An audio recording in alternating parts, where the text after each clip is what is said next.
Companheiro vereador, companheiros todos, é com prazer que nós iniciamos esse nosso workshop, trazendo dois educadores e dois profissionais que atuam muito na relação direta com os jovens. O Lions tem, dentro do programa do Instituto de Liderança, tem hoje 3 cursos sendo realizados simultaneamente.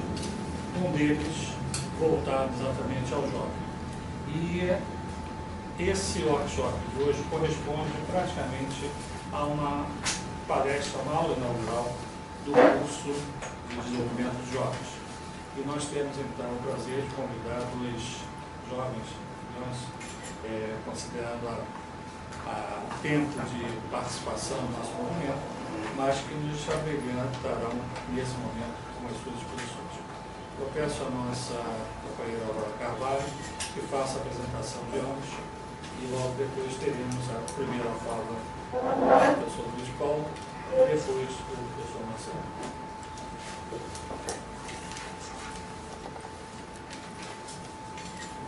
Possui graduação e licenciatura em Matemática pela Pontifícia Universidade Católica do Rio de Janeiro, mestrado em Matemática pela Pontifícia Universidade Católica do Rio de Janeiro e doutorado em Engenharia de Sistemas e Computação pela Coordenação de Programas de Pós-Graduação em Engenharia e especialização em Comércio Eletrônico pela Fundação Getúlio Vargas. Foi professor no Colégio Santo Inácio, na Pontifícia Universidade Católica do Rio de Janeiro, na coordenação de programas de pós-graduação em engenharia da UFRJ, no Instituto Militar de Engenharia, no Instituto de Matemática da UFRJ e no CSER. Foi coordenador do programa de engenharia de sistemas de computação, chefe de departamento de métodos estatísticos e diretor do Instituto de Matemática. Foi coordenador dos cursos de extensão da UFRJ e representante dos professores associados na CPPD.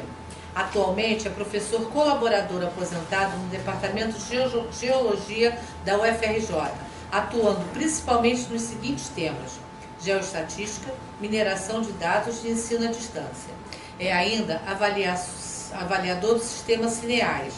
Os itens de produção, orientação, bancas, etc., focam principalmente o período de 2000 em diante. É associado do Lions Clube Rio de Janeiro, Recreio de Bandeirantes, o nosso palestrante, o companheiro Luiz Paulo Vieira Braga.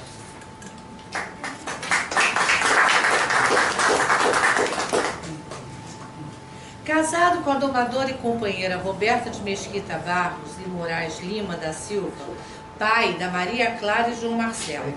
É bacharel em Direito pela Universidade Veiga de Almeida, porém trabalhou durante 7 anos como oficial administrador no Ministério da Defesa, Exército Brasileiro, destacando os 3 últimos anos como responsável pela área de apoio logístico e suprimentos junto à Presidência da República, para apoio às comitivas nacionais e estrangeiras, inclusive chefes de estados e visitas oficiais ao Rio de Janeiro. Durante 15 anos foi sócio proprietário da RLS Eventos Corporativos, atuando como planejamento, organização e realização de eventos corporativos, feiras e congressos, convenções, lançamentos de produtos, reuniões e eventos em geral, no Brasil e no exterior, para empresas de grandes portes nacionais e estrangeiras, do segmento da indústria farmacêutica, petróleo e gás e aviação civil. Atualmente é franqueado da rede de ensino SEBRAC, onde atua como gestor da unidade Petrópolis, trabalhando com cursos profissionalizantes, treinamento profissional e desenvolvimento de pessoas, voltados principalmente para a juventude. Ingressou no Lions Clube Rio de Janeiro Petrópolis Centro em 27 de outubro de 2016, tendo como madrinha a companheira Darinka Marroquim Sena.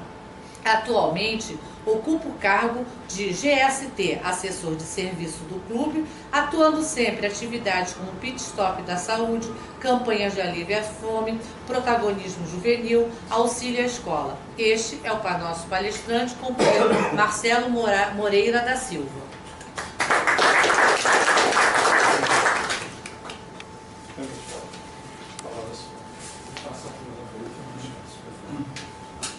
Agora vai ter que ajudar.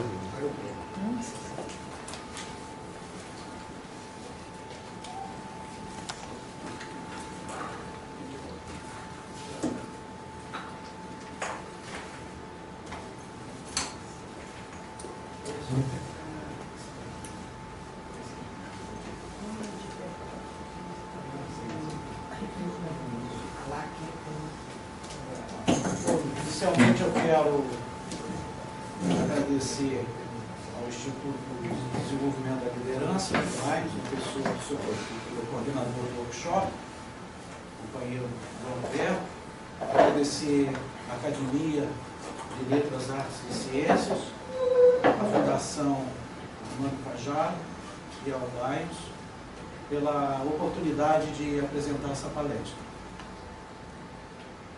O título, Os 3 Qs da Formação Universitária de Jovens no Brasil, é o que, quem ensina, quem estuda, o caso das universidades federais.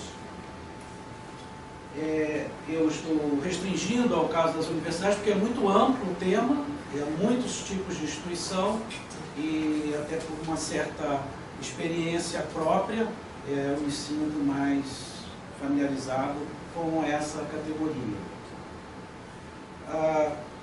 Sem ter a clareza sobre essas 3 dimensões em um processo educativo, corre-se o risco de não entender o que está ocorrendo com a formação universitária dos jovens no Brasil. Mais de 20 anos após a Lei de Diretrizes e Bases do Ensino, LDB, e 10 anos do Programa de Reestruturação da Universidade, EUNE, já se pode ter uma ideia da trajetória da universidade brasileira. No caso, essa análise vai se concentrar nas universidades públicas federais em face da dimensão e da diversidade de instituições de ensino superior no país. Mas a mesma abordagem pode ser utilizada para instituições de ensino privadas e ou não universitárias. Esse é o plano da apresentação. Introdução. Então, a análise parte do efeito da LDB sobre a organização do ensino superior e de sua potencialização pelo REUNE num processo que permanece até os dias atuais e se projeta para o futuro à margem da opinião e participação da sociedade real brasileira. A dinâmica envolvendo metas, corpo docente e discente foi de tal maneira atropelada nos últimos 20 anos que a universidade pública vive hoje uma situação de caos, prognosticando-se uma grave crise institucional no futuro próximo.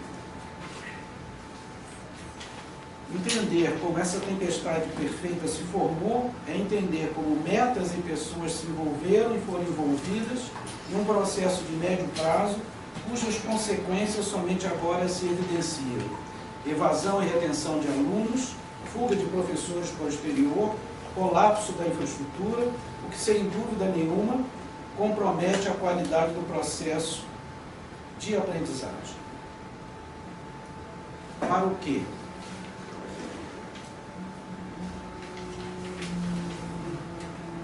O artigo 43º da LDB, de 1996, estipula para a educação superior um ambicioso programa que inclui 8 finalidades. Eu intencionalmente coloquei dessa maneira para expressar a abrangência pretendida. Da criação cultural à pesquisa, da formação de diplomados ao ensino básico, da criação do conhecimento, da sua difusão. Ou seja, as instituições de ensino superior têm que cumprir um ambicioso programa de princípios. Para fins de comparação, eu pesquisei junto a universidades no exterior, eu escolhi a Universidade de Berkeley, que é uma universidade pública, também de orientação, digamos, inclusiva, de igualdade, né? E, ao contrário da lei brasileira, eles apenas enunciam 3 princípios, mas que vocês nunca mais vão esquecer depois de virem esse gráfico: excelência, igualdade e inclusão. Então, com 3 palavras, eles sintetizam os princípios básicos que eles devem seguir. Então, no Brasil, impera a cultura do excesso, e a gente sabe que o que sobra, falta. Nada nos princípios da LDB sobre o mercado de trabalho, tecnologia e competição. No artigo 45º da LDB, onde são delineados os tipos de instituições habilitadas a prover a educação superior, supõe-se que todas elas devem contemplar essas finalidades. E assim são cobradas nos processos de credenciamento e recredenciamento institucional e de cursos, modulados nas exigências quantitativas por dimensão. Então, nesse artigo, onde são delineados os 8 princípios, está a base de todo o processo de recredenciamento, de credenciamento e de reconhecimento de curso. É ali que está a origem. Talvez por esse motivo, a definição do que seja uma universidade tenha ficado tão fluida no artigo 52º, limitando-se a caracterizá-la em função do percentual de doutores e de docentes em tempo integral. Então, a definição de universidade na LDB é simplesmente administrativa, é o número de professores em tempo integral, a titulação, mas não há assim, nenhum perfil de universidades, né, de objetivos diferentes que se possa estabelecer para elas. Então, ao longo do tempo, o modelo universitário instituído pela LDB conseguiu ser muito abrangente nas finalidades e demasiadamente restritivo no perfil dessa instituição de ensino superior. Um exemplo disso é a corruptela do conceito de universidade aberta, que na sua concepção original universal supõe a aceitação de qualquer candidato, sujeito evidentemente à disponibilidade de vagas e recursos, mas que no Brasil tornou-se um consórcio para a oferta de ensino à distância a candidatos triados pelo sistema Enem, Sisu, cotas. Dificilmente uma universidade como a Universidade da Singularidade, projeto inicial da NASA, teria lugar no Brasil. Muito menos uma universidade tecnológica, que no Brasil não poderia passar de um Instituto Federal de Ensino Tecnológico Superior, IFET. Em outra escala, uma universidade de excelência, nos moldes daquelas que entregam a Ivy League norte-americana, seria repudiada como elitista. Essa multitude de finalidades interfere no aprofundamento e qualidade do aproveitamento do estudante, que tem que se dividir entre um sem número de atividades para conseguir se formar. Além das disciplinas formais, deve realizar atividades de iniciação científica, extensão, campo, estágio, meio ambiente, direitos humanos, cultura africana e indígena, dentre outras tantas atividades. Recentemente, estudos realizados com estudantes no ensino médio mostraram que o aprendizado em português e matemática retrocedeu em função da quantidade de outras disciplinas que integram o currículo desse grau de escolaridade. Na educação superior, a hipertrofia do para quê incha o currículo mínimo a ponto de atividades de extensão terem se tornado disciplinas obrigatórias, uma verdadeira jabuticaba acadêmica.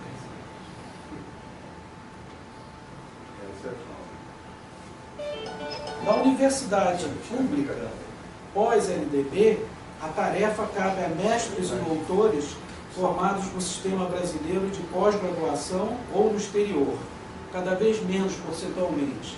Em 2015, apenas 700 doutores no exterior foram habilitados no Brasil, que é um número muito pequeno se considerar, né, o tamanho do sistema de pós-graduação como um todo. Formam-se anualmente mais de 16 mil doutores e 50 mil mestres no Brasil. No quantitativo desses pós-graduados, cerca de 40% e 30%, respectivamente, atuam na educação. Ou seja, não há mercado para tantos mestres e doutores no sistema de educação superior. Então, muitas tiram o título, porque se você está no serviço público, você tem um título de mestre, isso representa um acréscimo no salário. Se você tem um título de doutor, representa um acréscimo no salário, e assim por diante.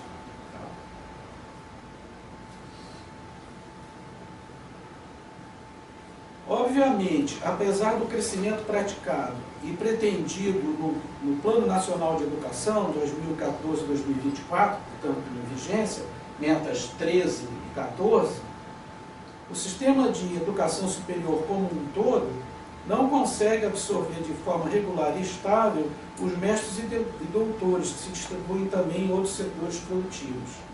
Esse contingente que vem paulatinamente renovando os quadros das universidades públicas, em geral, não tem experiência no sistema produtivo, salvo nos casos de empresas de tecnologia intensiva que se aproximam das universidades para projetos conjuntos.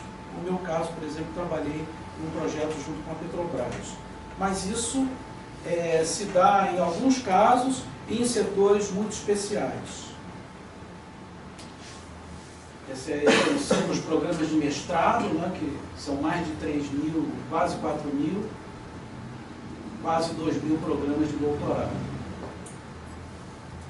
As universidades públicas estão compondo seu corpo docente com pesquisadores, uma parcela dos recursos humanos com especificidades nem sempre intercambiáveis com as necessidades mais imediatas e flexíveis do mercado de trabalho padrão. Isso não seria um problema se a vocação de parte das universidades federais fosse exclusivamente formar a elite científica e cultural do país, enquanto que outras poderiam exercer o papel de community college. O problema é que a gente tem uma forma que todas as universidades federais têm que fazer tudo. Isso não costuma dar certo. Apesar dessa grande quantidade, né, de cursos de pós-graduação, uma tendência se manifesta no corpo docente mais jovem das universidades brasileiras, a endogenia. Enquanto a geração de fundadores obteve seus graus no exterior, os atuais professores tendem a preferir continuar na mesma universidade onde se doutoraram. Uma simples comparação entre os corpos docentes do Departamento de Filosofia da USP e da Universidade de Berkeley, uma área, portanto, menos intensiva de capital, ou seja, evitei comparar física nuclear do MIT com física nuclear, né, da Universidade Federal do Rio de Janeiro. Eu escolhi uma área de filosofia, que é uma área que você não precisa de tanto recurso de equipamentos e laboratórios. E o que você vê é que em Berkeley tem apenas um professor no departamento que se formou em Berkeley. Todos os outros professores são de universidades fora de Berkeley. Enquanto que na USP, que é considerada a nossa universidade mais avançada, todos os professores fizeram doutorado na USP. Então, todo o corpo docente da filosofia da USP é formado dentro da USP. De um modo geral, no mínimo, 70% dos docentes se doutorou no Brasil e a maior parte desses se doutorou na mesma instituição em que se graduou ou fez o mestrado. Essa é uma pesquisa, isso é dado, tá? Não é achismo. As referências estão aí. A questão da endogenia remete a outra igualmente crítica, aquela dos concursos públicos para docentes de universidades federais, objeto de constantes denúncias e ações judiciais. Os concursos são conduzidos pelos departamentos contemplados com as vagas e decididos por bancas de professores compostas por membros internos e externos. Via de regra, todos se conhecem e convivem em congressos, projetos, etc. É avaliação por pares, que reflete o caráter social da atividade acadêmica, distinguindo das outras modalidades de seleção no setor público, mais impessoal e pública. Quem estuda? Um ex-reitor da UFRJ, já falecido, chocou a mídia ao dizer há 10 anos atrás que se incomodava a ver em sua sala de aula somente alunos brancos de olhos azuis. Uma frase polêmica que, embora motivada pelo desejo de inclusão, com a implantação das cotas, terminou por resultar na exclusão de parte dos brancos de olhos azuis em benefício de afrodescendentes e indígenas oriundos do ensino médio público. O programa de reestruturação das universidades públicas REUNE pretendia dobrar o número de vagas nas universidades federais e, concomitantemente, introduzir o sistema de cotas para 50% das vagas, destinando-as aos alunos oriundos das camadas menos favorecidas da população. Se tudo tivesse sido feito com cuidado, nenhum segmento da população seria excluído, porque as vagas adicionais voltadas para os filhos de pobres não comprometeriam as vagas já ocupadas pela classe média, usualmente chamada de classe rica. Mas não foi assim que aconteceu, porque o aumento de vagas não se deu proporcionalmente em todos os cursos, resultando que as cotas reduziram sim a chance dos alunos oriundos da classe média que tivessem estudado em colégios particulares. Como que já está ruim, pode ficar pior, os alunos pobres não receberam a assistência necessária para a sua manutenção durante os anos de estudo. Nem a infraestrutura das universidades, com algumas exceções, foi duplicada em termos de biblioteca, laboratórios, etc. A consequência é que, de maneira geral, a evasão do regimento dos cotistas nas universidades federais é pior do que aqueles não cotistas. Isso também. Então, aqui a gente teve o Enem em 98 era só voltado para o ensino médio, né, para avaliar o ensino médio. Surgiu ainda no governo Fernando Henrique, na gestão do ministro Paulo Renato. E ele, em 2009, foi modificado pelo Haddad, né, pelo ministro Haddad, já no governo Lula, para fazer o famoso vestibular nacional, que deu tantos problemas, né, com esse esclarecimento, ponto de prova, uma série de questões que surgiram. Em 2010, o governo criou o SISU, que era idealmente o aluno do sertão ia poder fazer vestibular na UFRJ e estudar engenharia na UFRJ, o que não é exatamente verdade, porque, por exemplo, o custo de vida no Rio de Janeiro é altíssimo. Eu tive uma aluna que ela dormia no laboratório, ela não tinha condições de voltar para casa durante todos os dias, né? Então é uma realidade bem diferente, não foi preparado. A lei de cotas é de 2012, né, já com a presidente Dilma, e esse era o PNE 2014-2024, aumentando a taxa de matrícula, né, confirmando a lei. Por isso que eu digo que as leis se projetam, né, elas não param. Então, esse movimento, ele continua acontecendo e a crise, por sua vez, continua crescendo, né? Então, a composição e o volume do corpo discente mudou radicalmente e não houve nenhuma preparação adequada para isso. A retenção e a evasão de alunos aumenta exponencialmente. Então, já me aproximando aqui da conclusão, essa afirmação sobre o rendimento dos cotistas é um trabalho dessa professora, Maria Carvalho, da UF, foi a tese de doutorado dela e também está publicada nesse artigo, uma edição da UERJ, organizada pelo Paulo Daphne e também pelo professor Edson, que a gente estava comentando agora, né? Então também é dado, não é achismo, é dado comprovado. Então, aqui tem como subir um pouco aquela imagem, porque ela está cortando a imagem. Não sei se... Acho que não, né? Bom, mas eu acho que dá para ver um pouco o que está acontecendo. Isso aqui são dados que a gente processou da UFRJ, período 2007-2015. 2007 começou o Enem, 2015 você já tinha 7 anos de Enem. Tá? Então você vê o que aconteceu. A coluna de docentes, né, ali tem um número ano e do lado direito o número de docentes na UFRJ. Vocês veem que era 3.706, aumentou para 4.061. Os técnicos eram 4.600, o último valor é 9.205, não está aparecendo aí, então aumentou bastante, quase que dobrou. Alunos, em 2007 eram 28 mil e em 2015 39.600, quase 40 mil, não está aparecendo a última linha.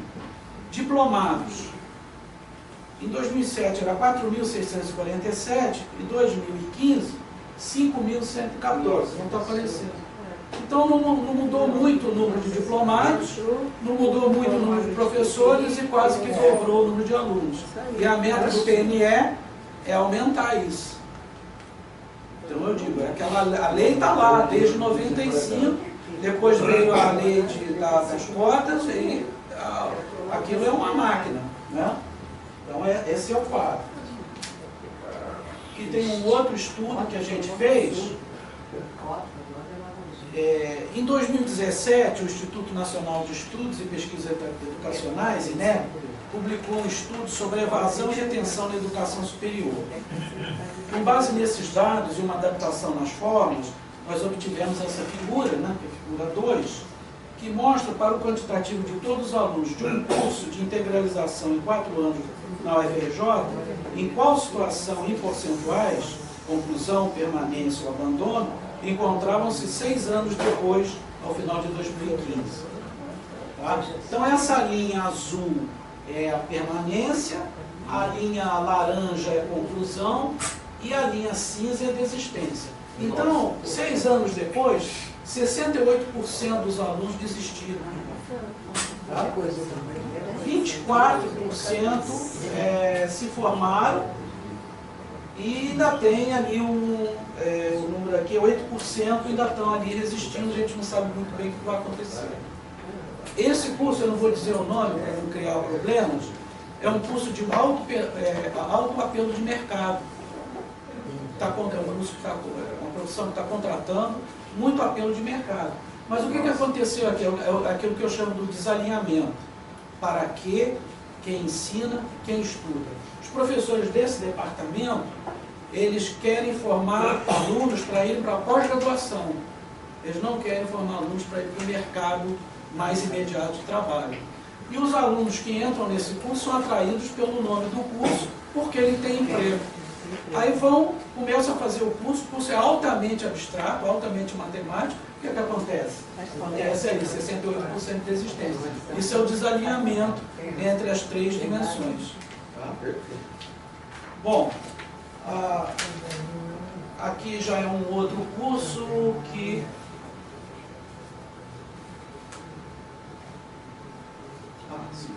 esse está um pouco melhor, ele já tem 55%, já é um curso de 5 anos, então 6 anos depois 55% já terminou, mas você tem 26% de abandono, que daí é um número alto.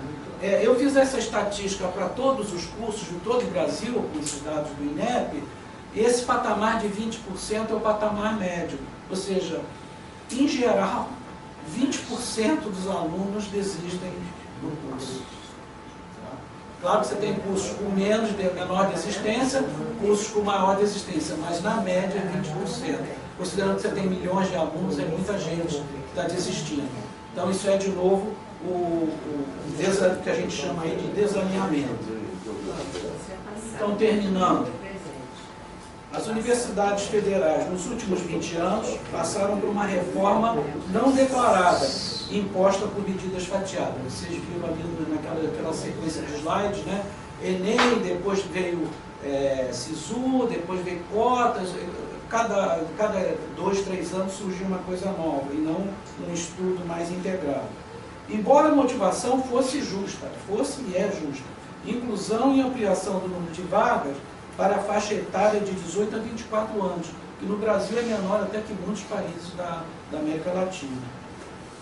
Entretanto, os meios e as estratégias para alcançá-la foram inadequados no tocante às universidades federais. Uma proposta muito ambiciosa em termos de perfil desejado para os alunos, ou seja, nem todos os alunos querem ser cientistas. Uma crítica que houve da população da região do ABC, quando implantaram lá a Universidade Federal do ABC, que esse projeto começou ainda no governo Fernando Henrique, foi concluído no governo Lula, era de que a Universidade Federal do ABC não tinha as profissões que as famílias de operários queriam para os filhos, que eram cursos mais imediatos, né? Então ofereciam cursos longos, que teria que fazer mestrado, doutorado, e isso aí é muito caro. Então, há um corpo discente muito heterogêneo na sua formação básica e nas suas aspirações. Somente uma nova reforma universitária poderá realinhar as universidades federais, compatibilizando meios com finalidades. Então, você quer fazer uma universidade de excelência, então você vai ter 2 ou 3 universidades que têm essa característica. Então, você só vai para ali se você quer ser cientista. Você quer uma universidade, quer fazer tecnologia, você tem uma universidade tecnológica. Você vai para aquela universidade tecnológica. E não você entrar numa universidade que é multifunção. É uma tarefa muito difícil.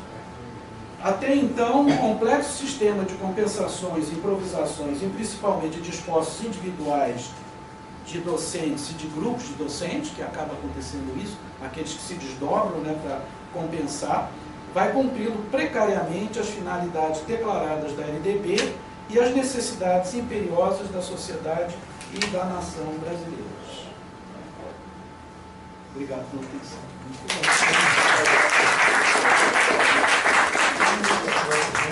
Nós queremos agradecer ao Luiz Paulo, professor Luiz Paulo, esse primeiro momento. E foi o objetivo desse workshop. Nós tivemos, num primeiro bloco, os aspectos da formação, a relevância da formação, a importância da formação. E, nesse segundo bloco, nós vamos ter a oportunidade de assistir o professor Marcelo, que vai falar mais sobre os aspectos da empregabilidade, porque hoje há, naturalmente, e principalmente para os jovens, uma necessidade grande da participação em atividades comunitárias e atividades de serviço como elemento diferencial no processo seletivo. Então, eu peço só a inversão agora, temos o prazer de poder, o Marcelo vai também usar a projeção, então nós queremos também compartilhar esse momento contigo e esses minutos.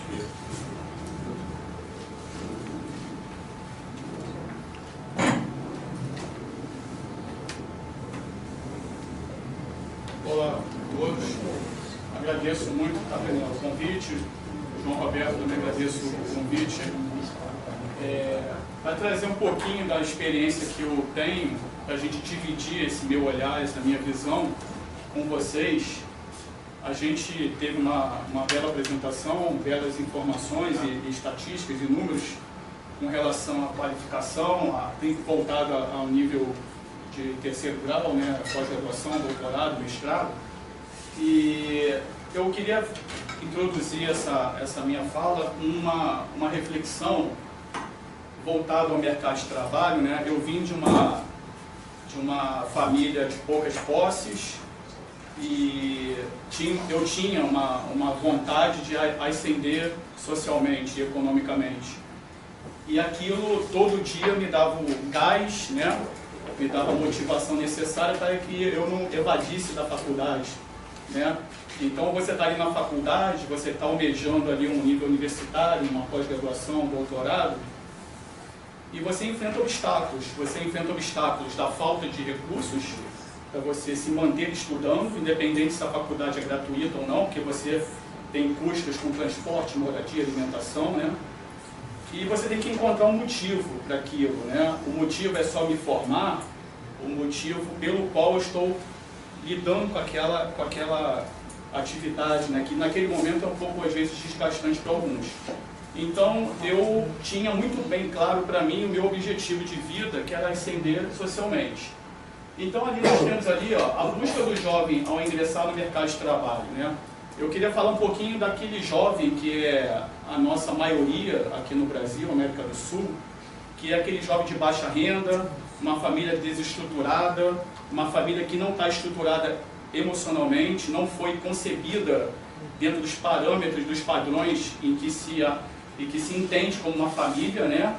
Então, a gente já vê hoje jovens nascendo, crianças nascendo numa família ou numa condição que você não vê ali como a pessoa às vezes ascender e crescer, porque já nasce, né, faltando ali com a ausência do pai, a ausência da mãe, já nasce numa sociedade ou num bairro ou numa cidade que está meio complicada de até de se viver. Aí você pega essa criança, quer fazer com que ele estude para ter um futuro melhor, isso não é tão fácil assim, né?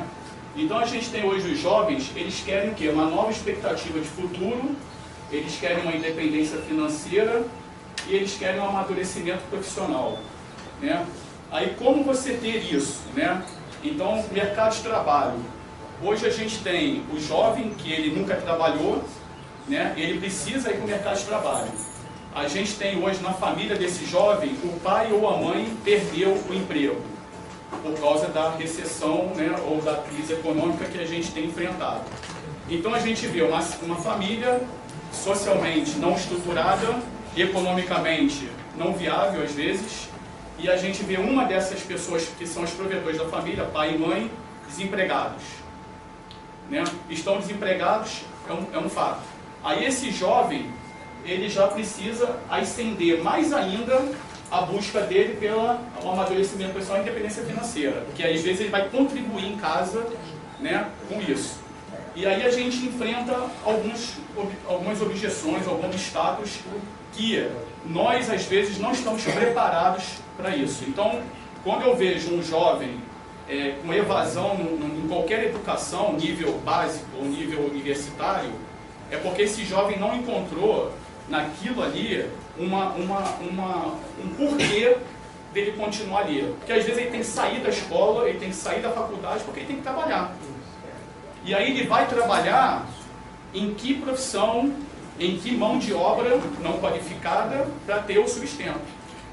E aí a gente começa lá na frente a perder alunos, né, a perder mão de obra qualificada.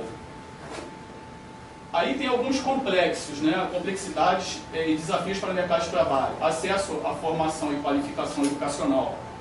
Aí a gente pode falar de qualificação básica, né, em cursos básicos de formação, de qualificação de mão de obra minimamente qualificada, até a qualificação de terceiro grau, mestrado, doutorado.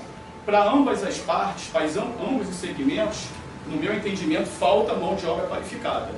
Então, hoje, o jovem com 17, 18, 19 anos, ele não tem qualificação, a maioria, ele não sabe o que quer, ele não tem um entendimento do que ele quer de futuro, ele não tem um caminho a seguir, ninguém fala para ele o que ele deve fazer para ele conquistar o objetivo de vida dele. E não tem, na estrutura educacional nossa, alguém que acompanhe esse processo.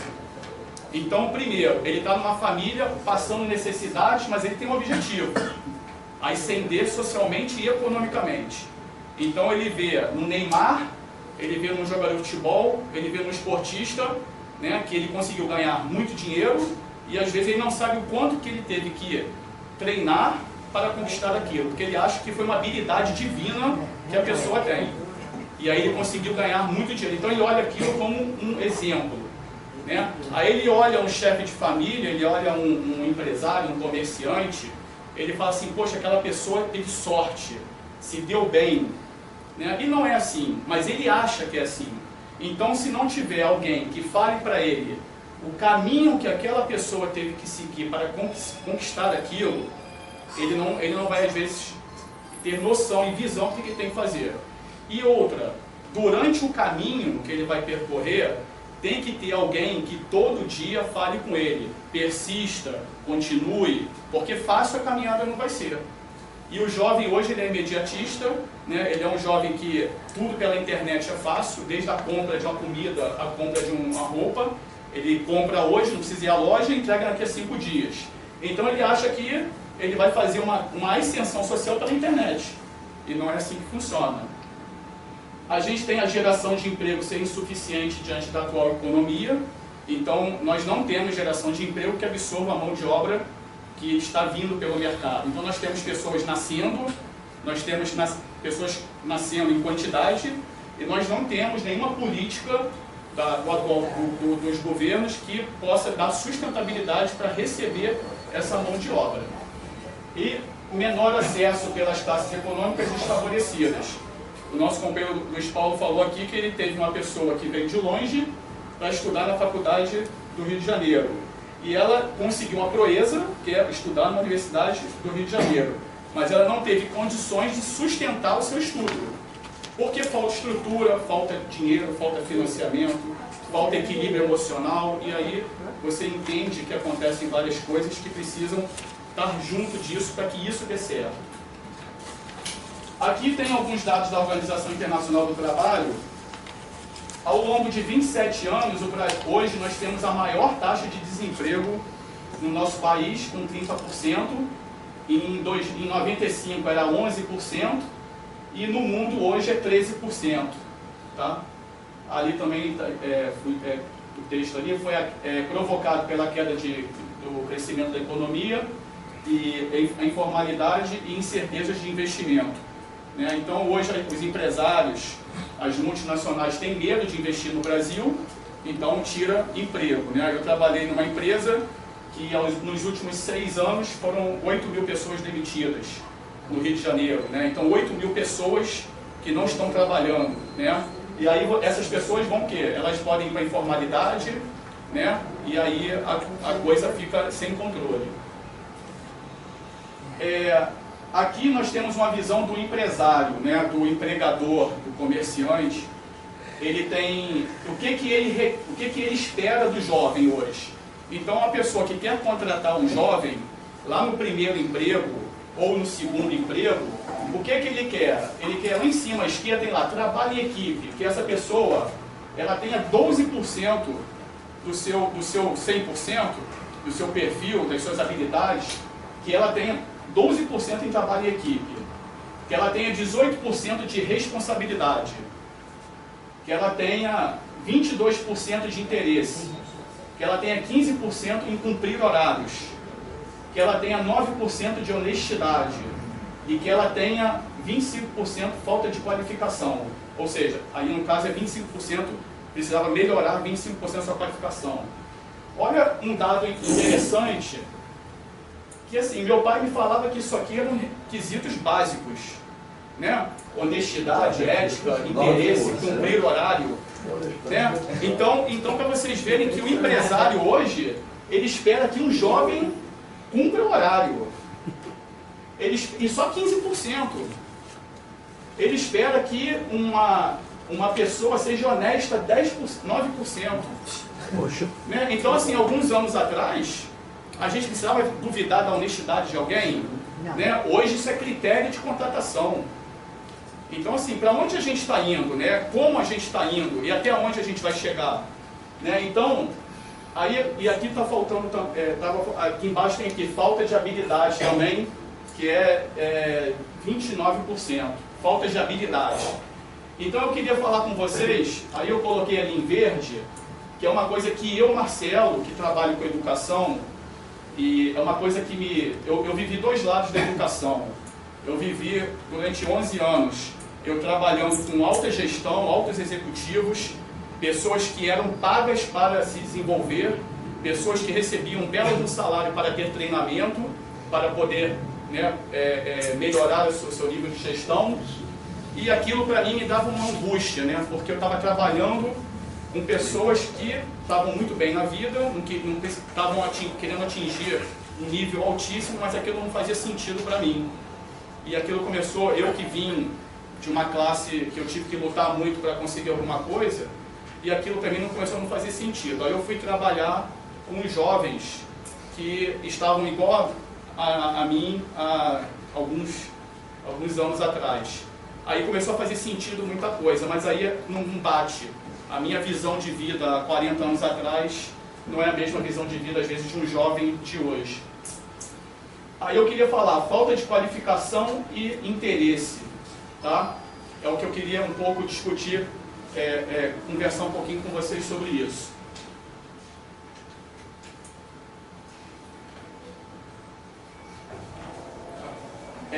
Os jovens hoje, nós temos aqui o jovem que está em busca do primeiro emprego, ele não tem experiência e falta currículo, né? Então eu recebo muita pergunta assim, eu estou precisando de emprego e só contratam quem tem experiência. Isso é uma desculpa que ele dá, no meu ponto de vista, que só contratam quem tem experiência. Existem muitas empresas que contratam quem não tem experiência e que contratam quem já tem experiência e já está, às vezes, até aposentado, ou está no final de carreira, porque aí já tem comprometimento, honestidade, integridade e cumpre horário. Né? É um perfil. E quem está no início de carreira, que é aquele rapaz que está buscando primeiro emprego, também é uma fatia do mercado de trabalho que se buscam, mas que se encontram dificuldades em encontrar esse perfil. E nós temos aquela pessoa que quer se manter no emprego. Essa pessoa ela tem que ter maiores aptidões tem que ter disposição para aprender e para se reciclar, e tem que ter mais vontade, porque às vezes ela está em zona de conforto, tá? E todas as duas se remetem aqui embaixo, está escrito ali competências e habilidades. Então, Marcelo, eu tenho uma visão que é a visão que eu tenho pela minha vida, né? Competências e habilidades, para mim, é um quesito número 1. É um pouco de formação, de qualificação, ela também faz parte, mas está num quesito número 2 para mim. Então não adianta você buscar ser PhD, mestrado, doutorado em uma determinada área, né, e você está querendo ir para o mercado de trabalho, mas o fato de você somente se formar naquela área não quer dizer que você está habilitado para uma empregabilidade. A empregabilidade no sentido de você se manter o seu nível de empregabilidade alto. Ou seja, você ser aquela pessoa que vai ser disputada no mercado de trabalho. E aí eu trouxe para vocês, foi feito no ano passado o Fórum Mundial de Economia, e no Fórum Mundial de Economia deu lá 10 competências que todo profissional precisa ter até o ano de 2020. Ou seja, o que se espera dele daqui a 2 anos. Em primeiro lugar, se aparece resolução de problemas complexos. Então isso é primeiro lugar, o que se espera dele para o ambiente corporativo e para o mercado de trabalho. Independente da profissão, se ele é um engenheiro, um arquiteto, um médico, ou é uma pessoa sem uma profissão, ele é uma mão de obra vai trabalhar na área administrativa, na área de atendimento, na área de vendas, que é uma pessoa que não tem aquela formação de 3º grau. Então o que se espera dele, e aí eu acho, a minha visão é que isso precisava ser ensinado em sala de aula, em qualquer esfera de sistema de educação, né? Você atuar nas habilidades e competências das pessoas, para que elas possam fazer melhor, né, aquilo que elas fazem, e entregar resultados, que hoje em dia as empresas elas vivem em cima de resultados. Então, em primeiro lugar lá, resolução de problemas complexos, que é o dia a dia que uma empresa precisa, ainda mais na atual economia que nós estamos. Pensamento crítico, né? Pensamento crítico é uma coisa, você ficar somente criticando é outra, é totalmente diferente. Criatividade, gestão de pessoas, ali aparece em quarto, né? Na minha visão, eu acho que gestão de pessoas é uma coisa que é muito importante, que hoje em dia você lida e precisa de pessoas para você alcançar qualquer coisa. Coordenação, que ali no caso é atividades coordenadas. Hoje em dia se trabalha muito em equipe, então você precisa fazer atividades coordenadas. O item 6 ali, inteligência emocional, que para mim, que trabalho com jovens, e às vezes até adultos, inteligência emocional é uma coisa que falta muito, a pessoa ser persistente, a pessoa ter um entendimento frio daquilo que está acontecendo, a pessoa saber processar a quantidade de informações que ela está convivendo e saber formar uma opinião e partir dali para uma ação.